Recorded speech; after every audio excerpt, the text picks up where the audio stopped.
Bom dia, boa tarde, boa noite, carotinhos. O negócio é o seguinte, eu fui assistir Oppenheimer na estreia oficial, cinema lotado, paguei um valor no ingresso que eu acho que nada no planeta devia ter o custo que esse ingresso teve, mas uma coisa me surpreendeu nesse filme. Duas pessoas estavam do meu lado, uma do lado esquerdo e a outra do lado direito. A que estava do lado direito, teve uma hora que eu olhei e ele estava com os olhos fechados, que nada no mundo acordaria aquele homem. Olhei 10 minutos depois e ele permaneceu com seus olhos fechados em sono profundo. Esse talvez curtiu o cinema na maneira dele, né? E não na maneira esperada. Mas do outro lado, tinha um cara que estava empolgadíssimo com o filme. Até o momento que o Christopher Nolan faz a sua grande cena, talvez a melhor cena do Christopher Nolan como diretor, que é a explosão da bomba, o tão esperado momento com um efeito prático, e o cara do meu lado chorava e chorava como uma criança que acabou de ter o seu doce roubado, e isso me marcou profundamente, assim. Ali eu fiquei no Isso é Cinema completamente. É o Manny do Babilônia. E aí eu percebi que Oppenheimer é uma obra-prima. Não tem jeito. É um filme que tem defeitos. A gente vai falar dos defeitos, porque falar mal do Nolan é fácil. Difícil é falar bem. Difícil pra mim falar bem de Christopher Nolan, mas eu tive que dar o braço a torcer porque eu gostei muito desse filme. E aí, Carol, qual que foi a sua sensação assistindo ao filme? Cara, eu fui assistir esse filme no IMAX, na cabine de imprensa, e foi uma das melhores experiências que eu tive dentro do cinema, e eu acho que isso resume muito o que é o filme. O filme é uma experiência pra você assistir, e assim como a história do Thiago mostra, esse filme não é pra todo mundo, né. A gente teve Barbie lançada no mesmo dia, assim, que é um filme que foi muito divulgado como sendo pra todo mundo, e Oppenheimer definitivamente não é esse tipo de filme. Ele é um filme denso, ele é um filme pesado, mas se você for a pessoa que vai curtir esse filme, você vai curtir muito, porque ele é impecável, assim. Por falar em cinema, eu acho que esse cara que dormiu do lado do Thiago teve a experiência sonora do filme, né? Porque também é uma experiência sonora absurda, assim. Então, os olhos fechados podem ter sido isso. Em defesa do nosso amigo cinéfilo aí, seja lá quem for. Mas, assim, eu acho que Oppenheimer, de fato, ele traz, como a Carol disse, uma experiência. Eu acho que ela é indescritível em diversos sentidos, porque o Nolan consegue empregar elementos cinematográficos, mas ele consegue contar uma história que fala sobre ciência e fala sobre guerra, mas não mostra a barbárie da guerra. E quando ele fala de ciência, ele consegue te explicar por meio de imagens que são de fato reais, né? Porque esse filme não usa efeitos especiais. Então, eu acho que a maneira como ele consegue demonstrar reações, efeitos, a maneira como a física e a química funcionam na prática é sensacional. Eu acho que esse filme merece muito todo o reconhecimento que está tendo. E eu acho que ele fica marcado na história do cinema, assim, pelo conjunto cinematográfico que ele proporciona. Fale mais sobre o filme, Tia, agora. Cara, eu acho que é o seguinte, né? Se vocês quiserem se programar e falar mal, tudo bem, eu vou fazer o papel de chato aqui, porque eu já sou chato mesmo, já sou reconhecido por ser chato. Eu acho que, de novo, as personagens femininas do filme, elas são só complementos. Se no filme da Barbie, os Kens, eles têm uma crise de personalidade porque eles só servem pra falar oi pra Barbie, nos filmes do Christopher Nolan, com as mulheres é exatamente isso. Elas não têm um sentido na história que não seja pra servir o personagem do Robert Oppenheimer, o personagem do Cillian Murphy. Acho que esse é o principal ponto negativo do filme, assim, mas o principal mesmo.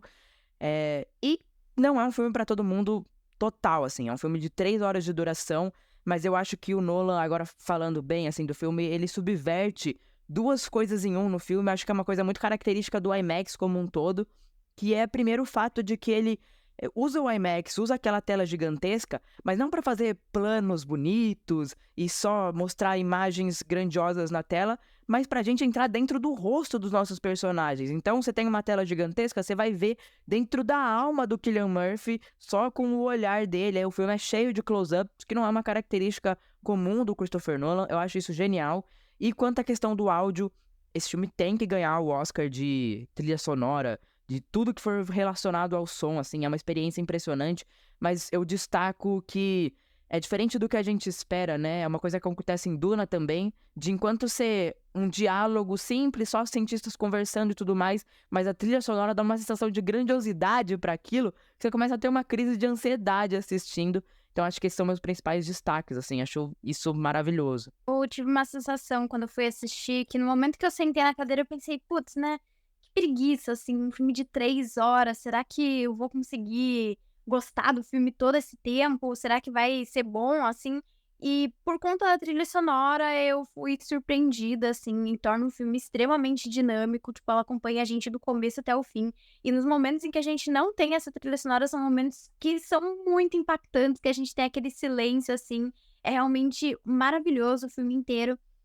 Eu acho que também vale destacar as atuações, principalmente do Cillian Murphy.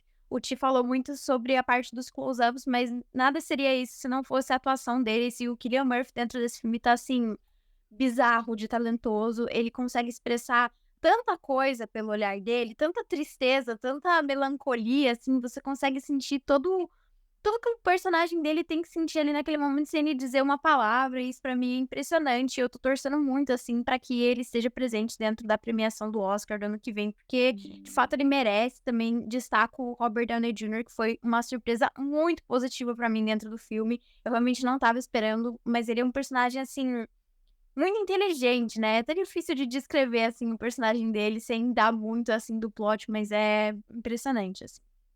Nossa, por outro lado, eu sou apaixonado por ciência, né? Então, acho que enquanto eu assisti o filme, eu consegui apreciar cada um desses pontos que vocês foram, que foram aí argumentando. Mas a Carol tocou numa coisa que eu acho que define esse filme, que é a atuação também, né? Além da questão sonora, além da questão dos efeitos práticos, esse filme ele é carregado de atuações que até mesmo aquelas participações especiais, como os artistas que fazem, o artista que faz o Einstein, o outro que desenvolve a bomba de hidrogênio depois. Eu acho que cada uma dessas participações elas conseguem introduzir alguma coisa ali que é relevante para a história, sabe? Elas não ficam em vão. Então, eu acho que é uma história muito completa esse filme. E as 3 horas de filme, elas acabam passando de uma maneira bastante fluida, assim, porque o ritmo te conduz de uma maneira muito boa, sabe?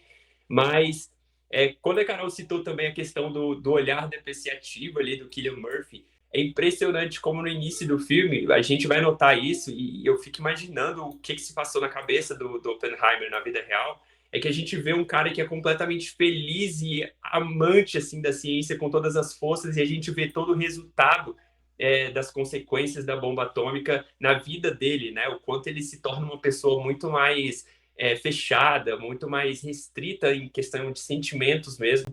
Mas esse filme eu acho que cara, eu poderia assistir essas 3 horas várias vezes. E essas duas cronologias, a gente enxerga uma em preto e branco, que a Carol falou, que é do Lewis Strauss, ali, do Robert Downey Jr., desculpa, e a outra colorida, que é a mais interessante, assim, pelo menos foi a minha perspectiva, que é a do Cillian Murphy como Oppenheimer, só que o Robert Downey Jr., cara, esse cara, quando ele disse que fez o melhor papel da vida dele, eu também acredito.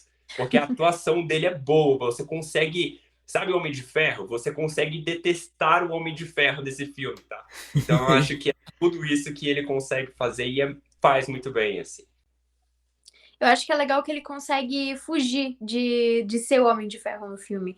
Eu acho que isso pra mim foi mais impressionante, porque você vê ele nas entrevistas, ele é o Tony Stark. Você vê ele em Sherlock Holmes, ele é o Sherlock Holmes, mas ele é o Tony Stark. Ele juntou muito a personalidade dele com a personalidade do Tony Stark. Eu acho que aqui ele entrega uma coisa completamente diferente, assim, e que, nossa, funcionou muito. Você não para pra Agora, pensar que ele é o Homem de Ferro, né? Que normalmente Sim, acontece até. O Chris Evans fez um filme recentemente que você fica o tempo todo pensando que é o Capitão América em um filme de comédia. Depois ele faz outro, é o Capitão América espião. Esse filme, assim, você não pensa que é o Homem de Ferro, assim, sabe? sim. Até pela caracterização também, acho que isso ajudou. Ele tá na maioria das partes que ele aparece em preto e branco, acho que isso influencia também, óbvio. Mas ele tá bem demais, assim. Acho que ele com certeza vai estar no Oscar de ator coadjuvante bizarro de bom. E o Cillian Murphy também vai estar em protagonista, assim, porque ele é uma atuação muito técnica, assim, muito brilhante. e agora Você- falando um pouquinho assim de Barbenheimer, o que vocês falariam para as pessoas que só querem assistir Barbie? Por que elas deveriam assistir Oppenheimer? É difícil, porque eu acho que são públicos muito diferentes, assim. Eu acho que tem algumas pessoas que, de fato, vão assistir os dois filmes. E para essas pessoas eu recomendo assistir Barbie antes e Oppenheimer depois.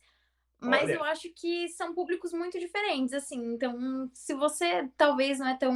Você tem que pensar que são 3 horas de filme. Então, se essa ideia te deixa um pouco para baixo e pensar que vai ser um filme que vai contar uma história pesada sobre durante a guerra, assim, talvez esse filme não seja para você. Talvez você não curte esse filme 100%.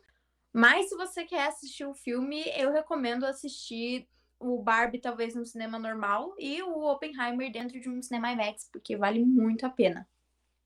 Eu acho que a minha dica é não assista, sinceramente, assim, se fosse perguntar, eu falaria, tipo, não assista.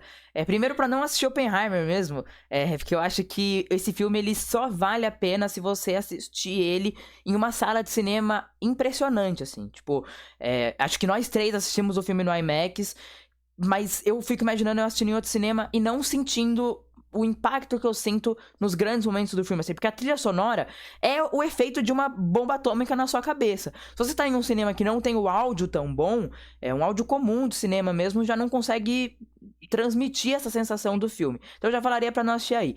Mas eu acho que, no geral, o Oppenheimer é uma experiência de você tá numa fila pra ir na montanha-russa da Disney, assim. Você vai ficar 4 horas naquela fila pra chegar ao grande momento e você ficar 15 segundos naquela montanha-russa, mas ser os 15 segundos mais divertidos da sua vida. Porque a cena, cara, pra mim o filme valeu, se pagou o preço do ingresso pela cena da bomba, assim, aquilo é brilhante, a gente não falou tanto disso, tipo, tem uma bomba que explode no filme, todo o marketing tá nisso, mas não tá no trailer e tudo mais, viva essa experiência, pra mim o filme vale só por conta disso, mas o resto ele é um filme que, de fato, assim, ele exige muito de você, assim, ele massacra bem quem tá assistindo, enquanto Barbie é o contrário, mas também eu assisti no esquema que a Carol falou, eu vi primeiro Barbie, depois Oppenheimer, e pra mim valeu bem mais a pena, assim. Primeiro você relaxa, dá uma descansada e depois você vai pra batalha ali. É como se você estivesse na guerra junto com eles, assim. Acho que essa é a sensação principal que eu tenho com Oppenheimer. e É é que eu acho que o tenso. Oppenheimer é um filme que fica com você, sabe? Ele é um daqueles filmes que você fica pensando depois quando termina. Então eu não consigo pensar num mundo em que você vai assistir Oppenheimer, aí você tá naquele mundo, aí termina e daí você, tipo, vai assistir um filme da. Tipo, você não vai conseguir aproveitar Barbie tão bem tendo Oppenheimer na sua cabeça, sabe?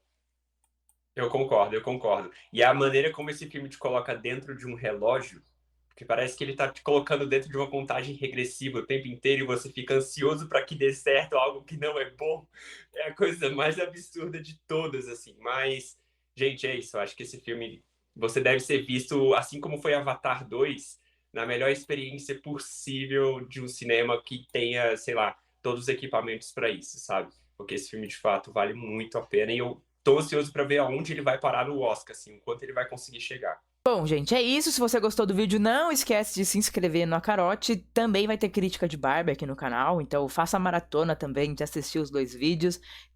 Um beijo, até a próxima. Tchau, tchau.